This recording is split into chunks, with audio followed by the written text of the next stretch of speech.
ఈరోజు మార్నింగ్ నేను వేరే వాళ్ళు ఇచ్చిన లైనింగ్ బ్లౌజు కుడతా ఉంటే ఒక పెద్దమ్మ ఒక 10th క్లాస్ అయిపోయిందంట అమ్మాయి వచ్చారు.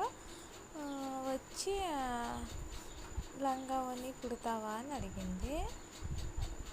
సరే అమ్మ కుడతాను, ఎందుకు కుట్టినా అని చెప్పి రమ్మని పిలిచిన. వచ్చినారు. ఇంకా ఎంత అవుతుంది ఏమి అని అడిగినారు. ఎంత అవుతుంది ఏమి కాదు, ఫస్ట్ చూద్దాం లంగా నీకు ఏ మోడల్ బ్లౌజ్ కావాలని అడుగుతావో ఎట్లా చూసి మళ్ళీ కావాలంటే రేట్ మాట్లాడుకుందాము, ఫస్ట్ ఉండు కాసేపు అని నేను చెప్పి బ్లౌజ్ అయితే వేరే బ్లౌజ్ కంప్లీట్ కావాల్సింది ఉంటే దాన్ని కుడతా ఉన్నాను. ఇంకొచ్చేసి ఈ అమ్మాయితో ఏం ప్రాబ్లం లేదు. ఇంకా వాళ్ళవ్వ వచ్చింది. వాళ్ళవ్వ బాగా ఈ పాప వీడియోలో నాకు డిజైన్లు అనింది. డిజైన్లని సెల్లో చూపిస్తూ ఉన్నాను. డిజైన్లు 2-3 వీడియోలు చూస్తూ ఉంది. ఈ పాపకన్నీ ఎక్స్ప్లెయిన్ చేస్తూ ఉండే, అర్థం కావాలి కదా అని చెప్పేసి. వాళ్ళవ్వ ఫోన్ మాట్లాడుకుంటూ ఉంది. సైలెంట్గా ఉండొచ్చు కదా, లేకపోతే ఫోన్ మాట్లాడేసిన తర్వాత నాతో మాట్లాడచ్చు కదా. అట్లా కాకుండా ఫోన్ మాట్లాడుతానే నాతో ఏమంటుంది, నువ్వు కానీ బాగా కుట్టకపోతేనా రూపాయి డబ్బులు ఏం నేను అని చెప్తాంది. ఆ మాట అనేలకు నాకు కోపం వచ్చింది. నిజంగా భలే కోపం వచ్చేసింది. అస్సలు ఇంకా కుట్టకూడదు, ఎత్తుకొని పోయి యాన్న కుట్టించుకోపోమ్మా అని చెప్దామనుకున్నా. మళ్ళా అనుకునేది ఏంటి చెప్పినా కానీ నేను కాదమ్మా నువ్వు పనికి పోతావు అంటే వాళ్ళు కూడా ఆటోలకి పనికి పోతారు, వ్యవసాయం పనులు పోతా అంటారులే. చూసిన మా పక్కన పల్లి అంటే నేను ఎప్పుడు రోడ్లోనే షాప్ ఉంది కాబట్టి అట్లా ఇట్లా ఆటోలు పోతా అంటారు. చూసినాను ఆయమని నేను చూసిన. వాళ్ళు ఇట్లా పల్లికి నడుచుకొని పోతే మా ఇంట్లో దానే పోతారు, చూసింటాను. అట్లా ఆయమ పని పోయేది నాకు తెలుసు, ఆయమనే నేను చూసిన. డబ్బులు ఏననేసరికి నాకైతే కోపం వచ్చేసింది.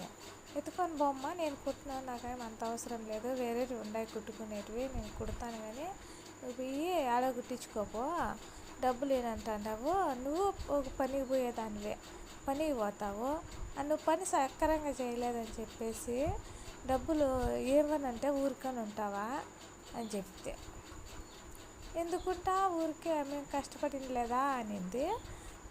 మేము కష్టపడిండేదే కదమ్మా, నువ్వు ఎందుకు ఇట్లా అంటావు, కష్టపడిండే కష్టం విలువ తెలిసిందానివే కదా, మళ్ళీ ఇట్లా మాట్లాడుతున్నావు ఎట్లమ్మా అంటే, అంతలోకే మళ్ళీ అందులో కాదులే స్వామి బాగా గుట్టని చెప్తాను, ఏదో పట్టు వీడియోలు చూద్దామని అని మళ్ళీ మంచిగా మాట్లాడింది.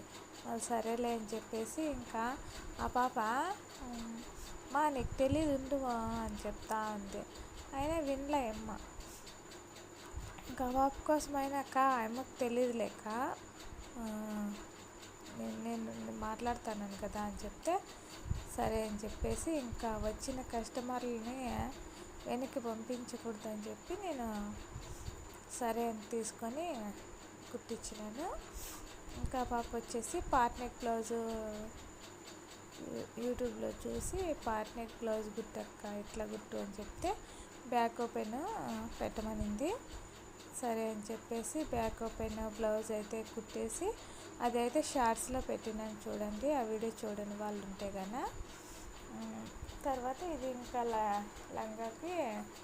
లెహంగాకి స్టిచ్లు వేసేసి లాడీ కుట్టించేసిన. లాడీ అంటే తెలుసు కదా, థ్రెడ్ నడుముకు కట్టుకునేది. అట్లా జరిగింది. మళ్ళీ తర్వాత అన్నీ ఇంకా రేటు అవంతా మాట్లాడుకున్న తర్వాత ఈరోజే కావాలి మాకు, రేపు ఊరికి వెళ్ళిపోతున్నాం గృహప్రవేశానికి, ప్లీజ్ అక్క కుట్టించే అక్క అనింది. అందుకోసం సరే అని ఫాస్ట్గా నా దగ్గర లైనింగ్లు అవన్నీ కూడా లేవు, పక్కన షాప్లో తీసుకొని వచ్చి కుట్టేసి మళ్ళా ఇచ్చేసిన. ఈవినింగ్ రమ్మంటే ఆ పాప ఆఫ్టర్నూనే పోయిందే 12కు. మళ్ళీ 1 గంటకంతా ఫోన్ చేసింది, అక్క కుట్టేసినావా అని. కుట్టద్దమ్మా, అదే కుడతానే ఉన్నాను అని చెప్తే సరే అక్క అని ఇంకా 3కే వచ్చేసినారు మళ్ళీ. సర్లే ఇంకా అయిపోయింది అని చెప్పేసి రెడీ చేసేసి ఇచ్చేసి డబ్బులు తీసుకుంటే డబ్బులు అయితే ఇచ్చేసినారులే. కానీ అట్లా మాట్లాడడం నాకు అంత బాధను కలిగించినాయి. మీకు కూడా అంతే కదా? కామెంట్ చేయండి. మీకు కూడా ఇలాంటి కస్టమర్లు ఉంటే కనుక ఖచ్చితంగా కామెంట్ అయితే చేసేయండి. మా వీడియోస్ మీకు నచ్చితే సబ్స్క్రైబ్ కూడా చేసుకోండి. Bye friends.